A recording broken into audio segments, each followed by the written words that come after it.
el Evangelio de Juan. A ver, memoria. ¿En qué capítulo estamos? ¿O llegamos?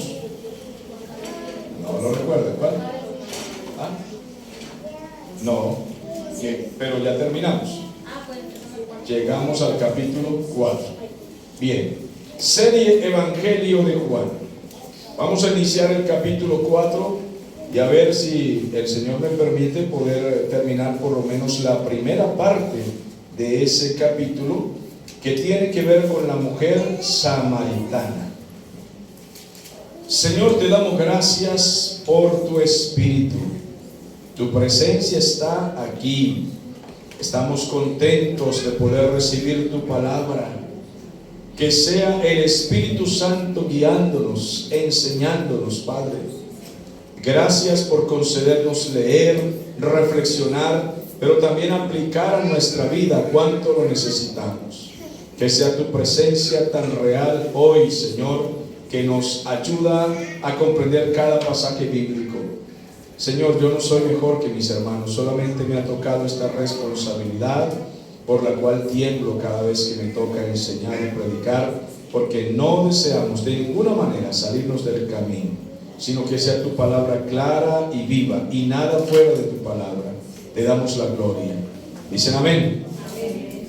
Cuando pues el Señor entendió que los fariseos habían oído decir: Jesús hace y bautiza más discípulos que Juan, aunque Jesús no bautizaba sino sus discípulos, salió de Judea y se fue otra vez a Galilea.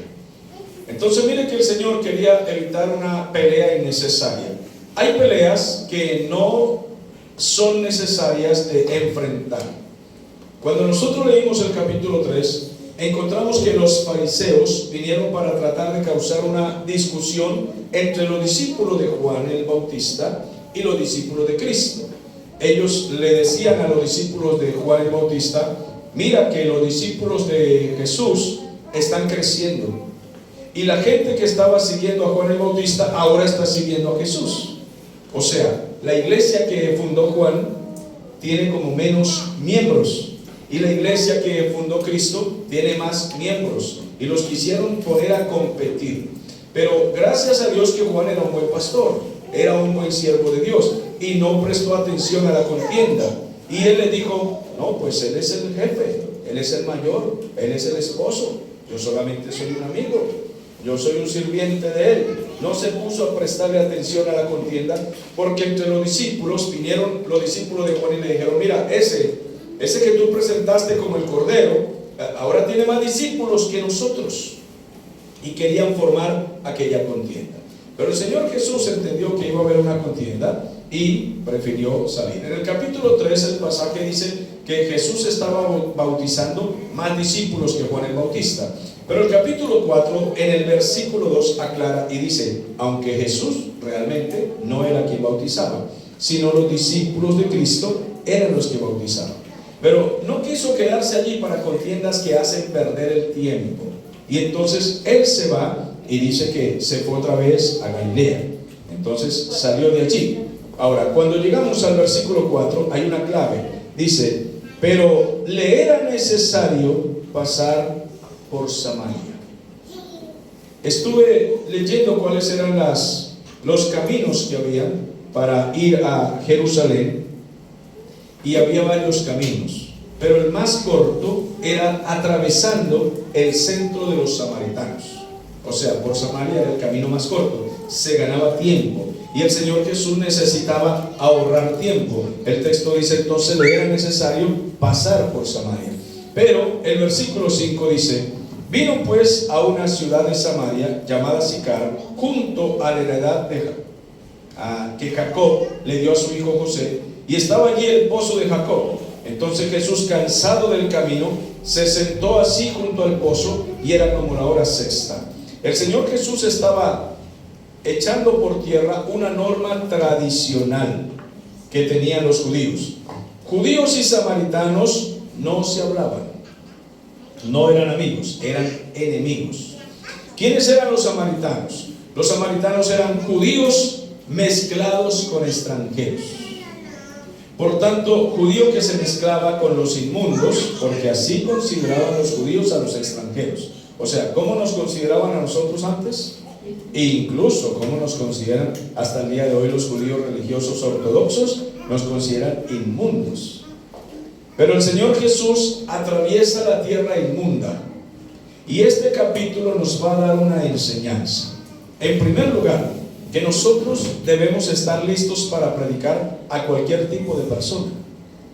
¿Qué tipo de personas nosotros consideraríamos inmundas? Créame que hay personas que uno considera inmundas y que por nuestro orgullo y nuestro prejuicio religioso quizás no estamos dispuestos a predicarles o a tomarles la mano, estrecharles su mano y querer hablarles del Señor. ¿Cuáles serían esas personas? Yo les voy a poner un ejemplo, pero aún como el video lo ven algunas personas, pues necesito que comprendan que somos respetuosos al respecto. Solamente que como humanos, lamentablemente, hay una expresión muy notoria que consideramos a cierto tipo de personas inmundas. No es lo justo, pero así somos los humanos. Por ejemplo, las prostitutas. Son gente con la que no quisiéramos quizá relacionarnos, pero al Señor no le agrada eso. Porque son simplemente pecadores a los que hay que ir a hablarle del Evangelio. Lo que el Señor no quiere es que nos revolquemos con ellos. Eso es lo que Él no quiere. Pero no que tengamos tal prejuicio de que como son supuestamente inmundas, no les vamos a hablar. Así también, por ejemplo, los homosexuales, las lesbianas. En nuestro prejuicio religioso quizás son inmundos y a esas personas no queremos acercarnos, pero al Señor no le agrada. Este pasaje nos deja claro que el Señor Jesús atravesó por una tierra que era considerada inmunda. Los samaritanos para los judíos eran gente sucia, a la que no vale darle la pena. No se acerquen a samaritanos, no pasen por tierra de samaritanos, no se acerquen a ellos porque están sucios. Pero el Señor Jesús viola una norma tradicional. Amados, cada vez que haya una norma tradicional en una religión o incluso en nuestra propia vida, cada vez que una norma nuestra se acerque incluso, perdone la expresión que no suene muy grosera por los niños, pero se acerque a la estupidez, nosotros podemos violarla. No importa, porque hay normas religiosas que parece que fueran muy justas, como por ejemplo hay iglesias que tienen normas de ropaje. Siempre hemos dicho que la ropa sí tiene que ver, en parte está relacionada con la santidad. Sí, en un aspecto sí, en el aspecto de tener cierto pudor, cierta prudencia, obviamente que sí, pero no al extremo de pensar que tal ropa nos va a salvar o tal ropa nos va a condenar. O sea, no hasta ese extremo. Lo que hay que tener es un conocimiento y un equilibrio muy exacto de estas cosas. Simplemente es eso. Entonces, hay normas tradicionales de los hombres que hay que romperlas. Hay que romperlas. Y aquí había una norma: no te acerques a los inmundos y sucios samaritanos. Y el Señor Jesús dijo, perdone la expresión, ¿qué me importa? Yo voy a cruzar por ahí y voy a hablar con el samaritano. ¿Cuál es el problema? Y esto era un escándalo para los judíos, pero así fue. El Señor decidió atravesar por ahí. Entonces vino a una ciudad de Samaria que se llamaba o llamada Sicar, y allí estaba la heredad que Jacob le había dado a su hijo José. Entonces estaba el pozo de Jacob y Jesús estaba cansado del camino. Nada en la Biblia está escrito por casualidad. Cuando la Biblia dice que estaba cansado del camino, Juan nos está hablando de la humanidad de Cristo. Recuerden que el Señor Jesús es 100% Dios, pero Él también es 100% hombre. Él tiene esas dos naturalezas que están unidas en una sola persona. No existe ningún ser humano y no existe ningún ser espiritual que tenga esas dos naturalezas, solamente Jesucristo. Los ángeles son 100% espíritu, son solamente espíritus. Dios el Padre es 100% espíritu, un ser eterno, no creado. El Espíritu Santo también, pero Jesucristo es hombre Dios. Dios, hombre. Y en la parte humana, él estaba cansado. Él tenía sed. Él se sentaba fatigado, sentía tristeza. Entonces aquí la Biblia dice que él estaba cansado del camino y se sentó junto al pozo. Era como la hora sexta. A ver si se acuerdan de algunas cositas que les he enseñado allí. La hora sexta era, ¿qué hora? No. El día comenzaba a las 6 de la mañana. Entonces la hora sexta, mediodía. La hora sexta, mediodía. La hora comenzaba a las 6 de la mañana. O sea, esa hora era 0, pues.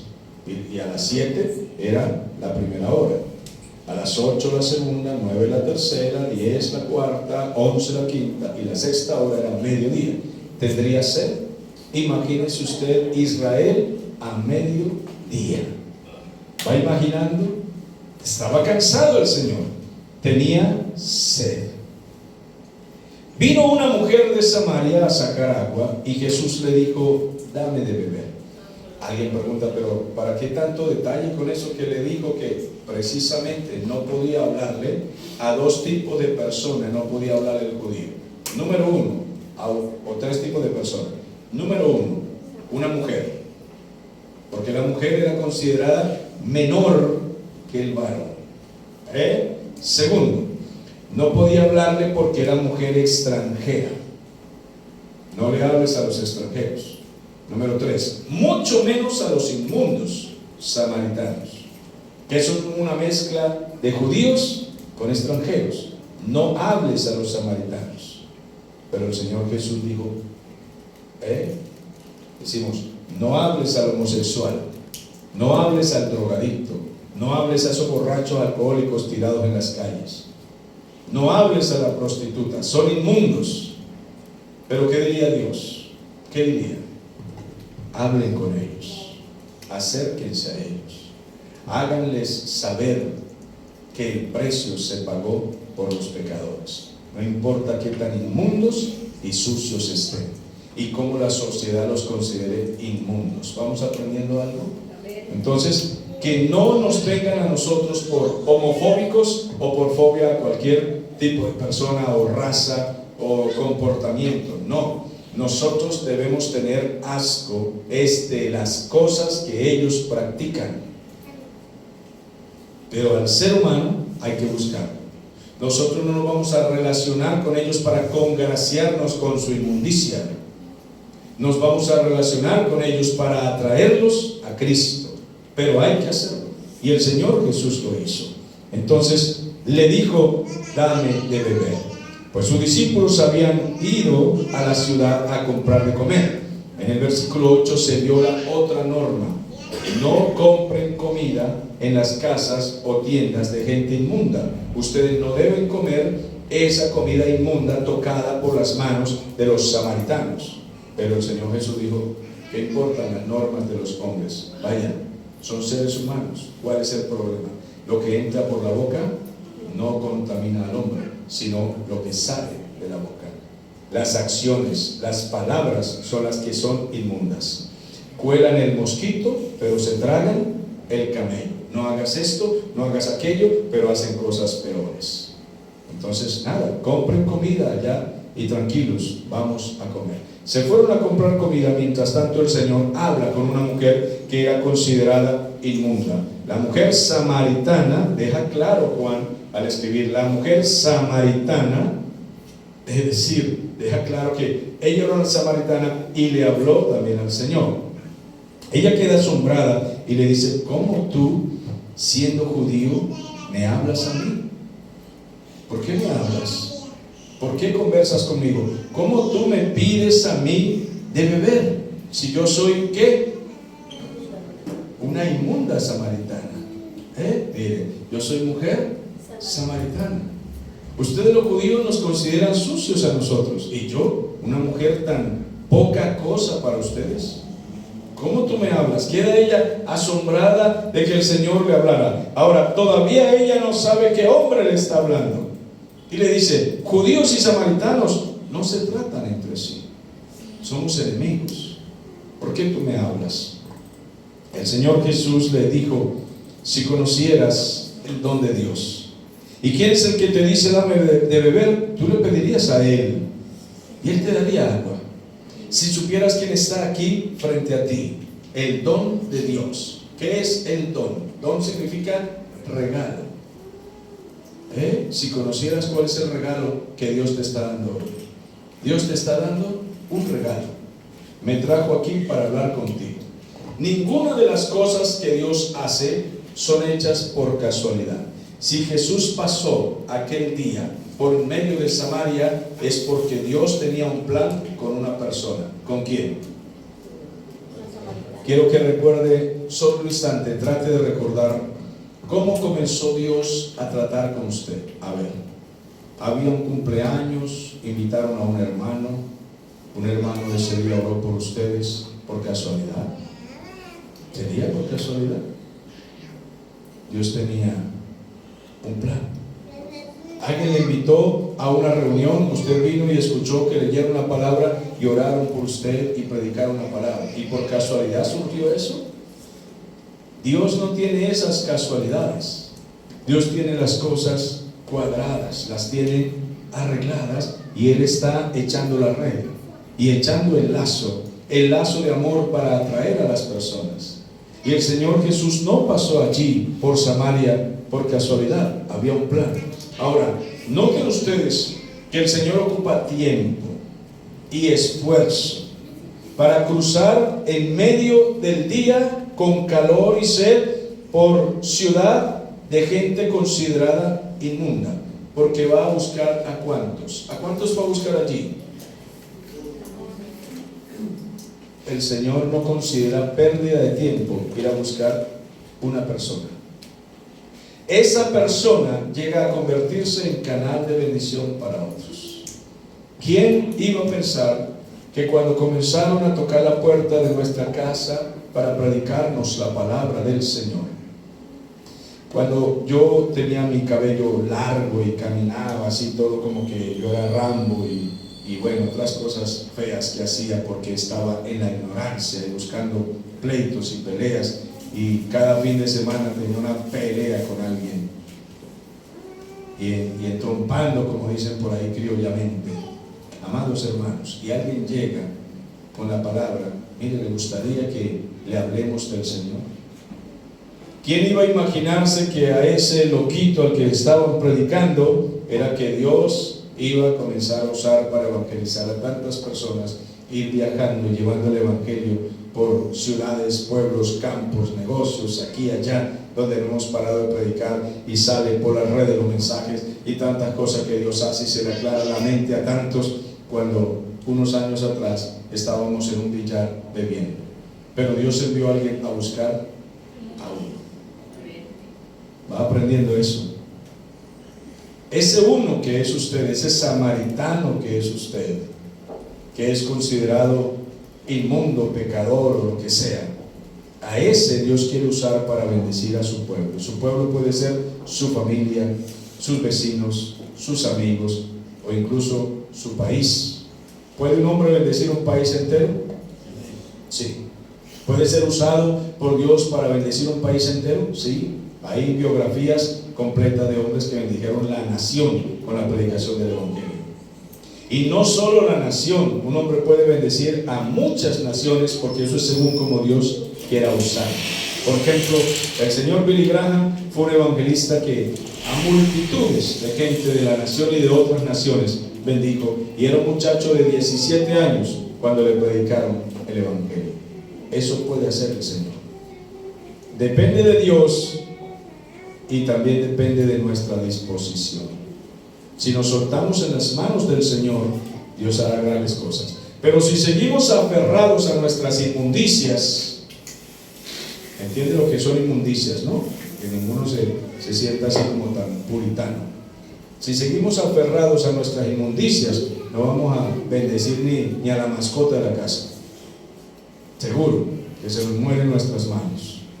Necesitamos ser bendición. Dios realmente no nos necesita a nosotros, no, pero Él quiere usarnos por su gracia, su misericordia.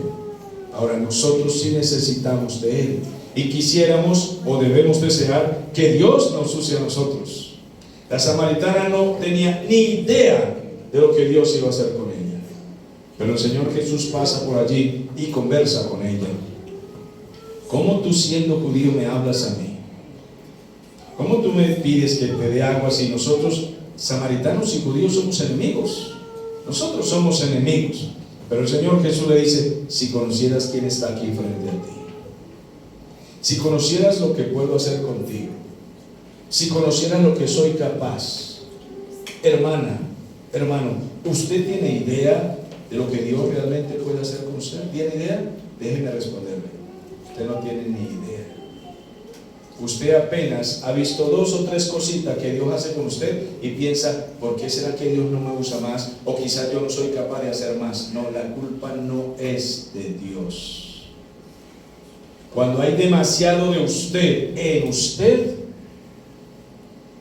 Dios obra poco allí. Él con su paciencia y su amor sigue llamando y sigue trabajando, porque hay demasiado de usted en usted. Quiero hacer un suspenso aquí, una suspensión, y quiero preguntarle más o menos qué cree que estoy diciendo cuando digo: hay demasiado de usted en usted. Y cuando digo de usted, es así. La causa no es Dios, la causa es usted mismo, la causa soy yo. ¿Qué cree usted que estoy diciendo? Que hay demasiado de usted en usted. Presénteme un ejemplo, no tenga timidez, quiero hacerlo un momento. Eso es correcto, hay mucho orgullo, y eso es solo una parte. En otros hay mucha timidez. En otros, aunque ustedes me dijeran: pastor, yo no me avergüenzo del evangelio, mentiroso, se lo diría en su cara: mentiroso. Claro que sí se avergonzó del evangelio. Si no se avergonzara, usted publicaría a todo el mundo el evangelio, pero no lo hace porque se avergüenza. Hay demasiado de usted. ¿Qué dirán de mí, mis amigos? ¿Y qué le importa a usted que digan de usted? Que se metió a loco, que ahora mire, está fanático. ¿Qué le importa a usted que digan de usted? Impórtele obedecer a Dios. Interésese por el reino de Cristo. Interésese por la salvación de otros. ¿Qué importa que digan de usted? Ahí le hablo a los vecinos y no, ¿qué pensarán? ¿Qué insistiera? ¿Qué interesa su orgullo? ¿Qué interesa su orgullo? Hay demasiado de usted en usted. Mis amigos, mi familia, ¿qué pueden pensar? Ese orgullo no deja que Dios fluya. ¿Sabe lo que Dios puede hacer con usted? No lo sabe. El día, si es que eso ocurre mientras usted viva, si es que ocurre el día que usted deje de pensar en usted y piense en el Señor, Dios comenzará a fluir de una manera poderosa. ¿Sabe usted que muchos cristianos se mueren sin ver lo que Dios podría hacer con él? Yo quiero que usted me saque un porcentaje. ¿Cuántos cristianos mueren? Un porcentaje calculado. ¿Cuántos cristianos mueren sin ver lo que Dios es capaz de hacer con ellos? O sea, con cada uno. Deme un porcentaje. ¿Ah? 80, 90. Tiene que ser más del 90%. Tiene que ser más del 90%, exacto. Eso es correcto. Cada uno de nosotros somos una dinamita, somos un instrumento poderosísimo. Pastor, pero yo no creo que sea poderoso en mí. Si usted vive ocupado 100% en sus cosas personales, en sus preocupaciones, en su trabajo, en su familia, en su hogar, 100%, dígame en qué momento puede fluir el poder de Dios. Yo no estoy hablando solo para allá. Los pastores trabajamos, aunque trabajamos mucho, damos a media máquina lo que Dios quisiera hacer con nosotros. Si así estamos los ministros de Dios, pregúntese, ¿cómo estará el resto? ¿Usted cree que si cada pastor de esta ciudad fuera la dinamita que Dios quiere que sea, ¿qué pasaría en la nación? Ay, hermano mío, temblaría la nación. ¿Ven lo que Dios pudo hacer con 12 hombres? ¿Cuáles eran? Los apóstoles. Con ellos fundó la iglesia y explotó el mundo. Y donde llegaban, que eran un problema para la sociedad, pero eran una bendición para la sociedad. Eran un problema para la sociedad impía que se oponía a ellos. Eran un problema, pero eran una bendición para todos los que lograban entender que Dios los estaba salvando.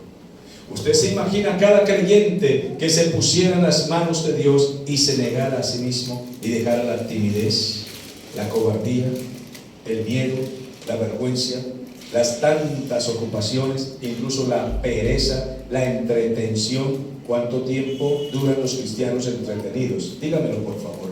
¿Cuánto tiempo? Salen cansados del trabajo, agotados, y después de estar agotados del trabajo, se entretienen en sus cosas. Se entretienen. Porque para la entretención no estamos cansados. Estamos cansados es ¿para qué? Para Dios.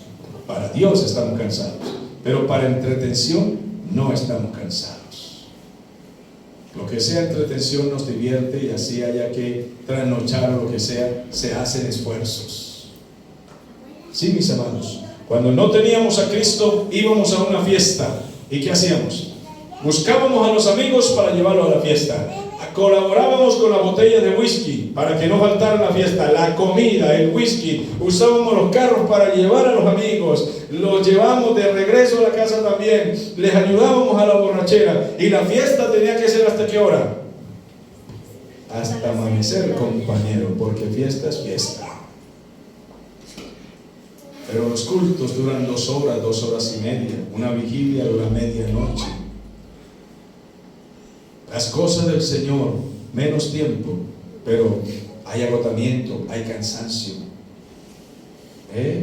¿Cuánto vale una botella de whisky? Dineral. Se compraban las cajas de cerveza, las cajas de whisky, pero para las cosas del Señor no hay y no hay. ¿Es así o miento? Tenemos que ser sinceros con nosotros mismos. Para el Señor no se hacen los suficientes esfuerzos, no hay ganas.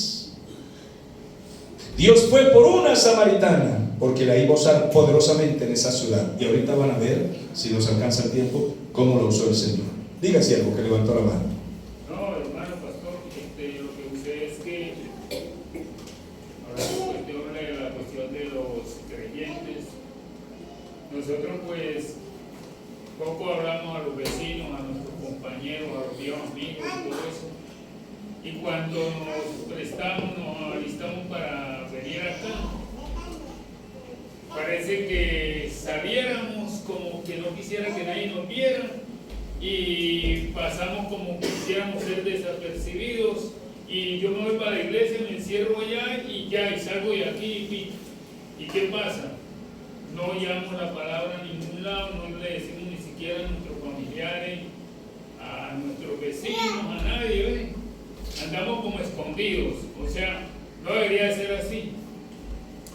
Eso lo siento personal, ¿sí me entiendes? Sin acusar a nadie, pero usted está siendo sincero. Yo mismo estoy acusando y pienso que nosotros, así como los pastores extendieron el evangelio por el mundo que Dios los escogió, nosotros deberíamos de hacer lo mismo, o sea, imitar en algo a ellos. Porque ¿de qué nos sirve venir y escuchar palabras nosotros si tenemos una deuda con nuestros hermanos, con nuestros vecinos, nuestros familiares? Hace tiempo que no traemos a una persona acá a la iglesia. Yo me incluyo en ellos.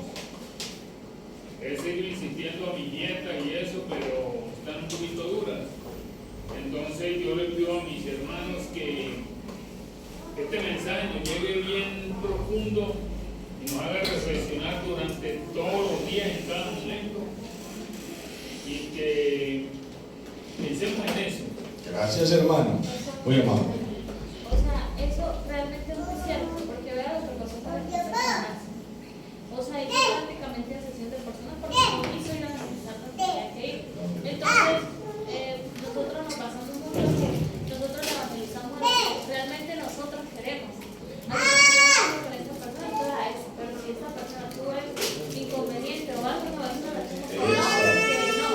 Precisamente los judíos habían tenido problemas con los samaritanos y los problemas eran graves. Entonces, con esa gente no me junto. Eso sucedía. Ellos tuvieron problemas, con esa gente no me junto, porque esa gente es plaga. Pero Jesús dijo, bueno, yo voy a pasar por ahí. Impresionante. ¿Ejemplo para nosotros o no? Sí, el Señor Jesús es un ejemplo para nosotros. Gracias por su participación. Jesús le dijo, si conocieras quién está aquí, y esa mujer le respondió, Señor, ¿tienes con qué sacar el agua del pozo? Porque es hombre. ¿De dónde pues tienes esa agua viva? ¿Acaso eres tú mayor que nuestro padre Jacob, que nos dio este pozo, del cual bebieron él y sus hijos y sus ganados? Ella todavía no sabe quién es él, porque consideraba a Jacob grande. Consideraba a Jacob muy grande. Y le pregunta, ¿acaso tú eres mayor que él? Si ya supiera quién le está hablando, no pregunta, ¿eres tú mayor que Jacob? Pregunto a ustedes, ¿es Jesús mayor que Jacob? ¿Qué les parece?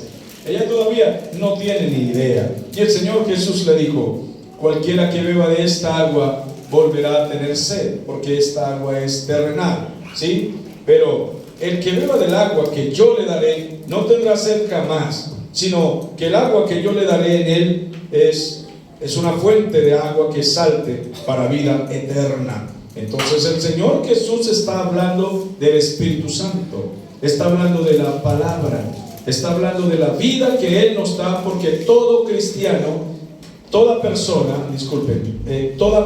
todo pecador está hambriento y sediento y está queriendo saciar su hambre y su sed con cosas de la vida.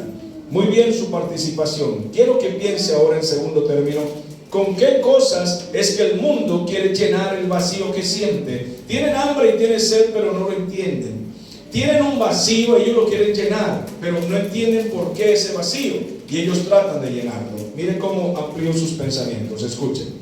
Buscan los jóvenes una novia que les llene el vacío, y por eso terminan teniendo 10, porque ninguna es capaz de llenar el vacío. Y luego de novias terminan con amantes, porque piensan que el sexo va a llenar el vacío.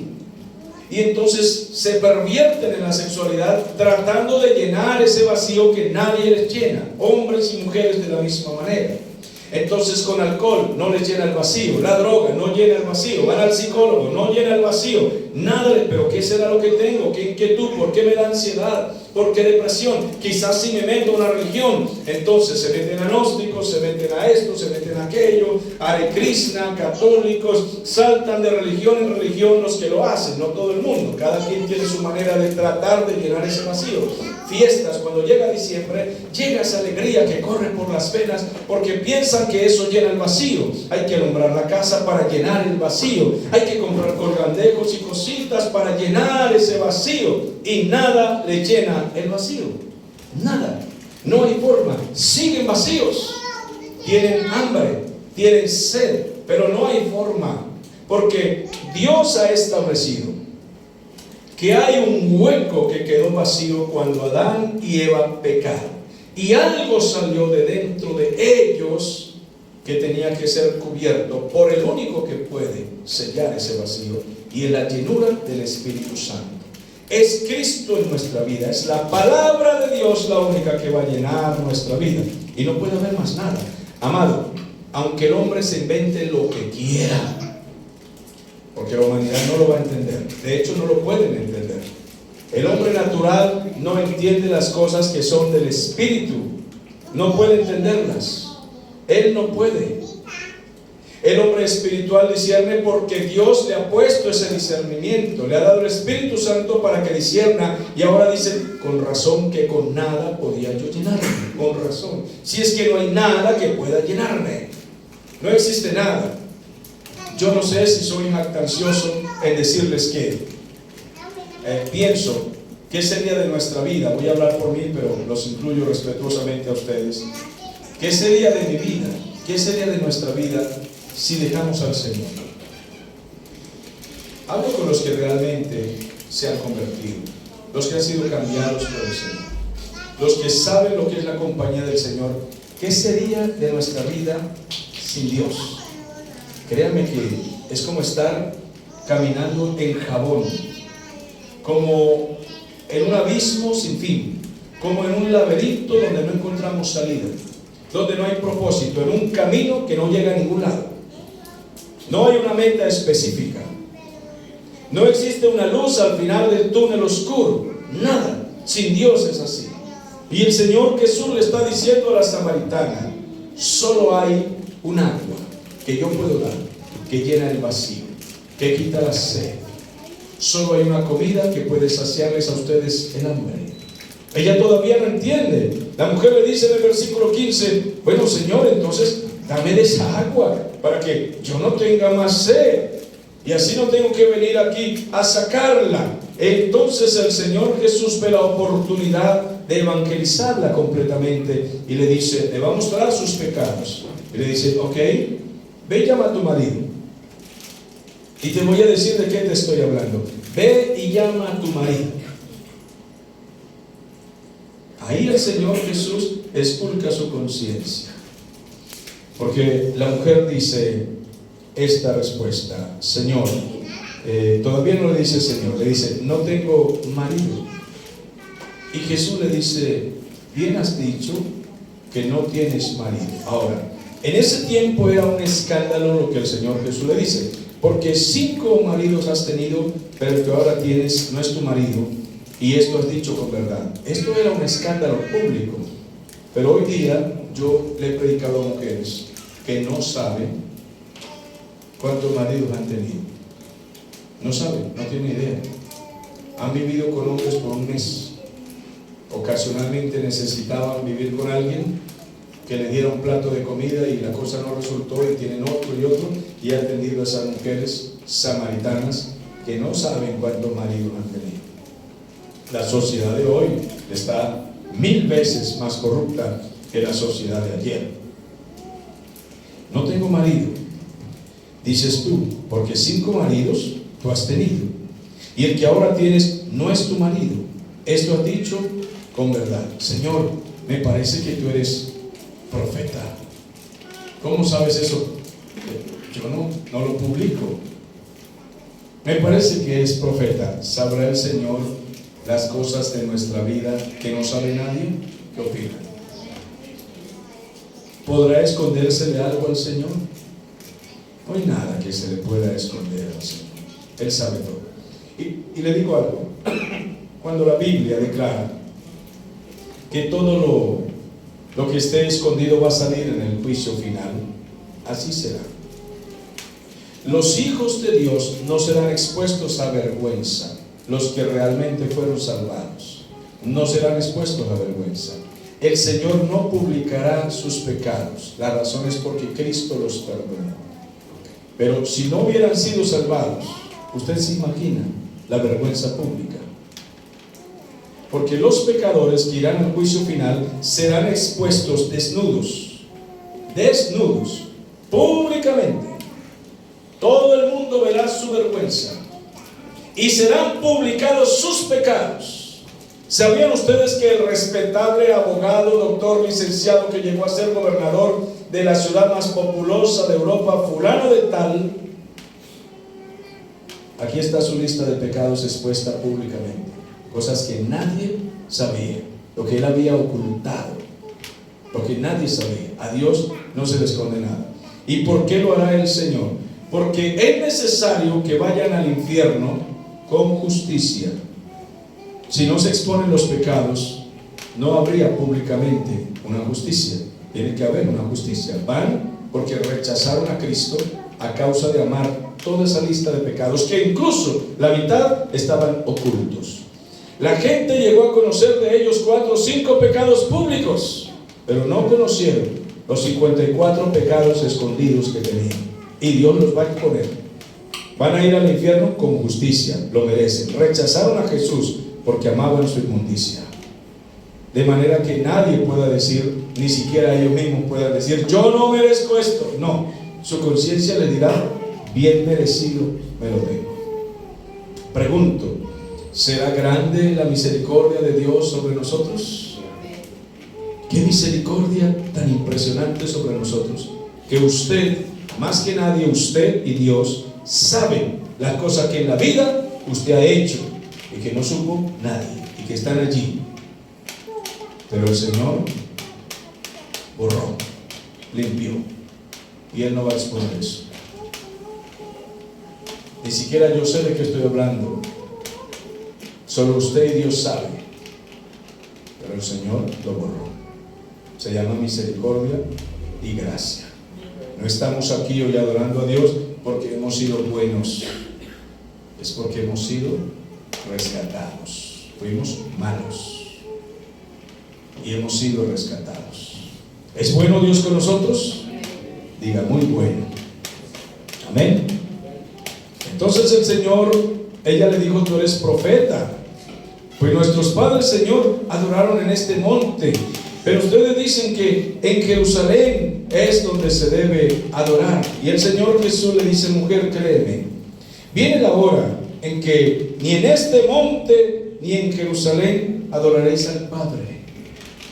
Porque los samaritanos adoraban allí en Samaria.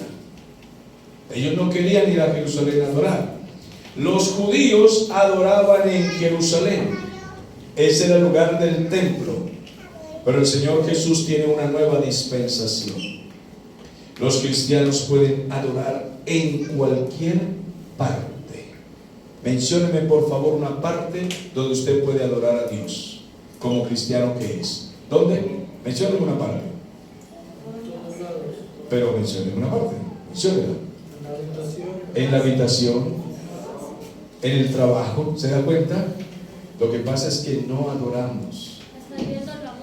Usted va en la moto y va hablando, para que no sabe cantar, simplemente hablando, pero va adorando, va caminando por la calle.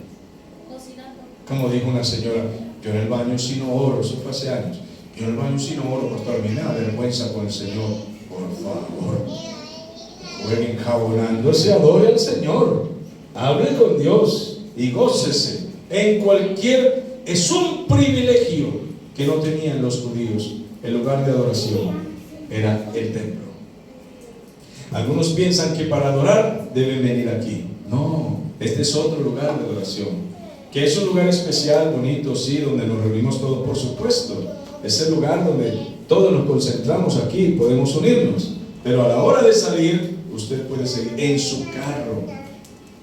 Pero cuando usted comienza en la calle a hacer cosas ilegales que a Dios no le agrada, no diga que está adorando. Usted no puede ir en su carro y hacerlo impío, estar en su trabajo y decir que, ay, que estoy adorando como buen cristiano que soy. No se puede hacer las dos cosas a la vez.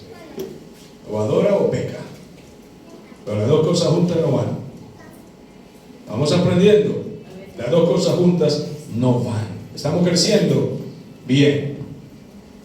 Mas la hora viene cuando los verdaderos adoradores adorarán. Vamos al versículo 21.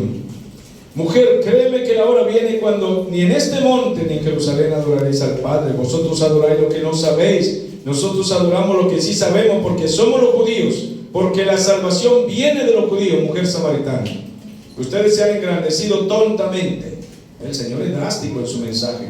Ustedes los samaritanos se engrandecen tontamente, adoran lo que ni saben ni entienden, porque son rebeldes. Nosotros somos los judíos.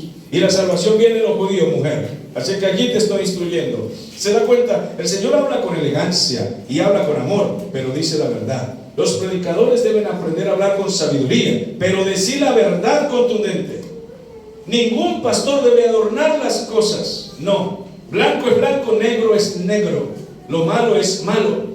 Y a la iglesia es necesario decirle las cosas que son necesarias. Alguien se va un domingo, me siento como regañado. Siéntase como regañado, pero cambie de vida. No importa lo que sea que Dios le diga, mientras venga de parte del Señor, acéptelo. Mujer samaritana, ustedes adoran lo que no saben. Estamos en el versículo 22. ¿Ve? Adoráis lo que no sabéis, nosotros lo que sabemos, conocemos, somos los judíos. Mas la hora viene cuando los verdaderos adoradores adorarán al Padre, ¿cómo? En espíritu y en verdad. Estarán llenos del Espíritu Santo, porque el Padre tales adoradores busca que le adoren. No estamos hablando de cantantes, estamos hablando de adoradores. Hay algunos que saben cantar, otros no saben. pero deben aprender a adorar. Cantar no siempre es adorar. Hay muchas iglesias que tienen conciertos profesionales de canciones cristianas que no adoran a Dios, porque simplemente es un concierto. Necesitamos, cada creyente necesita aprender a adorar. Versículo 24: Dios es espíritu, y los que adoran en espíritu y en verdad es necesario que le adoren. Entonces la mujer comenzó a comprender y dice: Señor, sé que ha de venir el Mesías, llamado el Cristo. Bueno, cuando Él venga nos va a enseñar y nos va a aclarar esto que tú nos estás enseñando. Supongo que Él nos va a decir la verdad de todo esto que tú estás diciendo. Mírame a los ojos, mujer samaritana. Versículo 26, póngalo ahí. Jesús le dijo, ponga el 25 por favor. La mujer le dice: Señor, bueno, el Mesías vendrá, Él ha de venir, a Él se le dice el Cristo. Bueno, cuando Él venga nos va a declarar todas las cosas, porque tú me estás diciendo aquí unas cosas muy fuertes, tú me estás hasta regañando. Ustedes adoran lo que no saben, nosotros adoramos lo que sabemos. Somos los judíos, la salvación viene de los judíos. Pero Señor, cuando el Mesías venga, pues Él nos va a enseñar lo que tú me estás diciendo, y ahí vamos a saber si es verdad. Versículo 26. Te tengo una sorpresa, mujer samaritana. Yo soy. Amado, eso es para desmayarse. El Mesías profetizado por los profetas por tantos años está frente a mí, sin caballos, sin ejércitos, sin espadas. Tú eres el profeta que había de venir, el Salvador del mundo. Yo soy el que habla contigo. En esto llegaron sus discípulos y se maravillaron, porque Él estaba hablando con una mujer, no solo con una mujer, con una samaritana. Se admiraron, se quedaron allí, pero ninguno se atrevió. Hey, Jesús, ¿hablas con una inmunda samaritana? Miren, el Señor Jesús solo tenía 30 años, 31 por ahí cuando esta escena, 31, pero le temían sus discípulos. ¿Tendría moral el Señor? Cuando el Señor Jesús con sus ojos miraba a uno de sus discípulos serio, temblaban. Y ninguno se atrevió a decirle: Jesús, ¿hablas con una inmunda? ¿Qué tal si el Señor se voltea y le dice: ¿cómo dijiste? Eso era para temblar. Una vez Pedro le pregunta acerca de Juan y le dice: Señor, ¿y este qué? Y el Señor Jesús se voltea y le dice: ¿y si yo quiero que Él viva para siempre, a ti qué? ¿Qué te importa? El Señor Jesús era temible, y ellos le temían. Ninguno se atrevió a preguntarle: ¿por qué hablas con una inmunda samaritana? Solo se maravillaron, pero esperaron. Nadie le preguntó nada. Versículo 28. Entonces la mujer dejó su cántaro y fue a la ciudad y empezó a decirle a todos los hombres: venid y ved a un hombre que me ha dicho todo cuanto he hecho, me ha hecho de todo de mi vida, porque este no será el Cristo. Entonces salieron de la ciudad y vinieron a Él, y el Señor Jesús comenzó a predicarles. Entre tanto que los discípulos le rogaban diciendo: Rabí, come. Pero Él dijo: yo tengo una comida que comer que vosotros no sabéis. Noten ustedes que cuando el Señor estaba ocupado en la maravilla de evangelizar, para Él era más importante hacer la obra del Señor. Así igualito a nosotros, ¿no? Que cuando se paran en la mañana ya tienen la cara de cañón porque no hay desayuno. Sí, vamos a ir a culto sin comida. Hombre, sin comida, y uno por allá lleno de hambre. Impresiona igualito a nosotros, ¿no? Preocupados por un pedazo de arepa antes de ir al culto. Y nos vamos a ir sin desayunar. ¡Uy! Amargados. Usted sabe cuántos matrimonios yo he atendido porque cuando van a ir al culto no alcanzan a hacer desayuno y el marido se pone que todo el día no le habla a la mujer. La carne alborotada. Para que estuvieran endiablados cuando no desayunan. Impresionante. Y eso no importa si hay o no, están todos, porque es la carne viva, amados. Son capaces de ayunar un poquito un día. Si no hubo, si no hay gas, si no llegó, si no se pudo, vamos. Primero, lo primero, ir a adorar al Señor. ¿Cuesta mucho o qué, señores carnales? Hablen a ver. ¿Cuesta mucho? Pararse y nos tocó irnos sin desayuno. ¿Cuesta mucho? ¿Qué opinan? Vosotros que sois tan espirituales. A ver, proteste alguno. No, amados, la carnalidad sale por los poros. Jesús dijo que hay comida ni que nada. Tengo algo más importante que hacer: evangelizar. Eso es más importante, evangelizar, predicar. En este momento es para predicar. Pues que no comemos todos los días. Todos los benditos días comemos. Estoy pensando en la embarazada, ¿no? Porque ya son dos, ¿no? Ya la cosa cambia, ¿no? Son dos. Pero nosotros no estamos preñados, hermano. Nosotros no estamos preñados. Ay, se me muere el niño. ¿Cuál niño? Ese montón de lombrices que tenemos ahí. No, mis amados hermanos, primero lo primero. Primero lo primero. Hay cosas importantes. Hay días que podemos hacer la comida antes de ir a culto. Hay días que no. ¿Cuál es el problema? Anoche comimos, ¿verdad? ¿Qué opina? Aleluya, Dios es bueno. Nos está hablando el Señor hasta en los detalles pequeños. Y el Señor dice aquí: entre tanto los discípulos le dicen, Rabí, come. Y él dijo, yo tengo una comida mejor, la que ustedes no saben. Versículo 33. Entonces los discípulos decían unos a otros, ¿será que alguien le trajo de comer? Estos sí son infantiles, ¿no? ¿Ah? Pero infantil, ¿será que alguien le trajo de comer? Mire, amado, cuando uno no quiere entender las cosas espirituales, pregunta esas niñerías. ¿Será que alguien le trajo de...? Él está diciendo, hay una comida más importante. Lo mismo que le dijo al diablo, no solo de pan vivirá el hombre. No solo de pan. A veces llega mediodía, ustedes están escuchando el mensaje y por acá un león les llama. Y ya están preocupados. Pero cuando uno está interesado por lo espiritual, no, hay una comida mejor que estoy comiendo. La comida del Señor. Pero ellos no entendían, estaban muy infantiles, muy carnales. Jesús les dijo, mire muchachos, mi comida es que haga la voluntad del que me envió y que acabe su obra. Eso se llama un regaño. Pacífico, pero un regaño. Miren muchachos, dejen de pensar todo el tiempo en la comedera. Que lo primero que llegamos a esta ciudad a hacer fue a evangelizar, y ustedes de una vez se fueron a buscar comida, porque en eso es que piensan todos los días. En eso que están pensando todos los días. Pero yo estoy pensando en evangelizar el mundo. Hay un drama, permítanme que lo ponga como ejemplo, porque no me gusta hablar mucho de películas, eso no me gusta a mí. Pero en la película La Pasión, hecha por ese señor Mel Gibson, cuando el Señor Jesús va con la cruz, que eso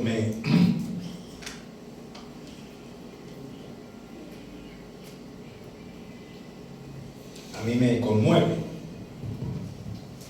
Pensar en mi Señor camino al Calvario, sin quejarse.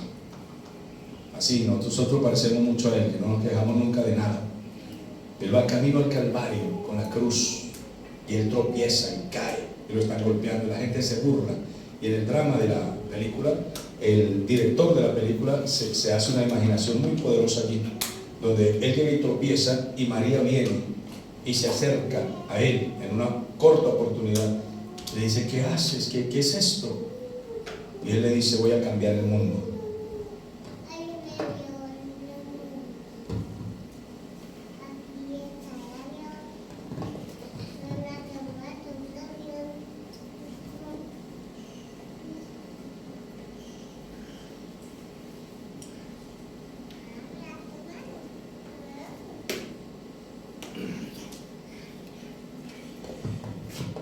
Ustedes y yo escasamente llegaremos a ser unos pobres siervos inútiles al estar en el reino con el Señor. Ese será nuestro título: siervos inútiles. El Señor es el único que tiene derecho a decir, ven, buen siervo fiel. Él es el único. Pero ninguno de ustedes diga, he sido yo un siervo fiel. No lo digan. Mejor que otros digan que somos fieles, pero no nosotros mismos de nosotros mismos. No. Que Que otros digan que somos siervos fieles, que lo califiquen así. Pero nosotros digamos, yo he sido infiel, he sido inútil. Cuando hablamos del Señor Jesús debemos sentir pasión. Esta semana estaba evangelizando al Señor aquí al frente, hablando con Él, algunas cosas del Señor. Y Él fue guardia, retirado hace muchos años. Y en ese momento llegó otro guardia, amigo de Él también retirado. Y ahí estaba hablando con los dos y los estaba invitando a que vinieran hoy. Siempre los invito a que vengan un domingo a escuchar la palabra. Y el Señor de al frente le dijo al otro guardia estas palabras. Le dijo, yo todavía no he ido a un culto con este pastor, pero lo he escuchado ahí en la calle. Y le dijo, pero yo le recomiendo que venga y vayamos a un culto juntos. El otro le dijo, oye, de repente vamos. Y este señor de al frente le dice, porque este pastor es un pastor legal, que habla, se le ve. Y yo sentí un impacto en mi alma, en mi conciencia. Este es un pastor legal, este sí es sincero. Y yo dije, Dios mío, la gente considera que nosotros somos sinceros, que somos fieles. La gente nos ve así. Se imagina el compromiso, que la gente diga, esta sí es una iglesia que está haciendo lo correcto, no se ve el negocio ahí. Se imagina el compromiso que tenemos todos nosotros.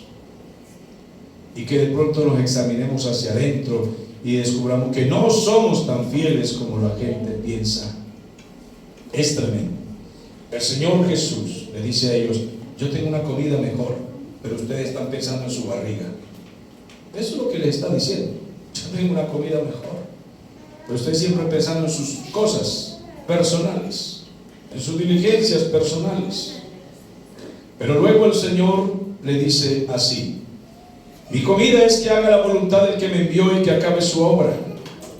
¿No decís vosotros que aún faltan 4 meses para que llegue la siega? O sea, a la hora de recoger la cosecha, la siega aquí es con S, no con C, porque entonces alguien lee mal y dice, para que llegue la siega. Pastor, disculpe, aparte de la samaritana, había que predicarle una siega. Es siega con S, no con C. Está hablando de la cosecha. Entonces, va a llegar la siega, es decir, el tiempo de la cosecha. Pero he aquí, yo digo, alcen los ojos y miren los campos, porque ya están blancos para la cosecha. Ya están blancos para la siega. Miren los campos, miren alrededor, miren San Antonio. ¿No es tiempo de ir a recoger algunas almas? ¿Qué opinan ustedes? ¿Por qué no lo hemos hecho? No hay tiempo. Estoy ocupado. Mi mujer no me deja. Mi marido no me deja. Salgo muy tarde del trabajo. Salgo cansado. Porque el Señor Jesús no estaba cansado, ¿verdad? Acuérdense que Él no hacía nada. ¿Usted en qué trabaja? En esto, en aquí. ¿Y Jesús no hace nada? Él lo pasa hablando de esquina en esquina. Él no hace nada. Estamos cansados. No hay tiempo. Estamos ocupados. Tenemos problemas. Entonces hay una excusa perfecta. Si un pastor exhorta al pueblo de estas cosas y ustedes responden con una excusa cada uno, el pastor termina diciendo, discúlpenme, no quería ofenderlos. ¿Vamos comprendiendo algo? Eso es así. Entonces el Señor dijo, el que ciega pues recibe el salario y recoge fruto para la vida eterna, para que el que siembra goce juntamente con el que ciega, porque unos siembran y otros recogen. Así unos evangelizan y otros recogen a los evangelizados, y la iglesia del Señor crece. Porque en esto es verdadero el dicho, uno es el que siembra y otro es el que ciega. Yo os he enviado a cegar lo que vosotros no labrasteis. Otros labraron y vosotros habéis entrado en sus labores. Y muchos de los samaritanos de aquella ciudad creyeron en él por la palabra de aquella mujer que daba testimonio diciendo, me dijo todo lo que he dicho. ¿Qué hizo esta mujer alegre porque se había encontrado con el Señor? Ir a predicar a otros. ¿Qué deben hacer ustedes, samaritanos, que eran inmundos igual que ella, después de haber recibido la palabra del Señor? ¿Qué creen ustedes que debe hacer un hombre vil como este, que jugaba billar y se entraba a puños y hasta que no le cerraban el billar a veces no se iba de ese billar? Yo amanecí 10 veces sentado en la acera de un billar. Ahí amanecí. ¿Qué podía hacer yo, no más que un pobre, inútil, estropajo seco?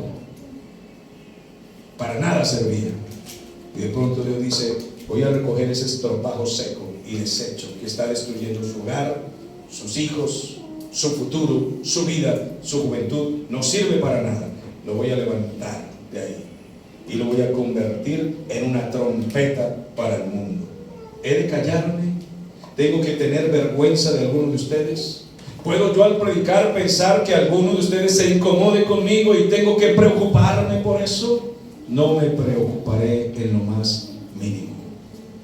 No me preocuparé.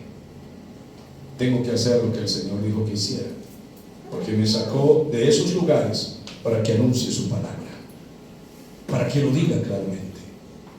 Porque este inmundo samaritano, ¿qué puede perder si ya lo había perdido todo? Ya lo había perdido todo.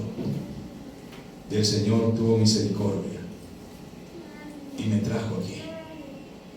Tengo que decirle a otros samaritanos, como ella fue a todos los samaritanos, y les dijo: vengan, he encontrado al Mesías.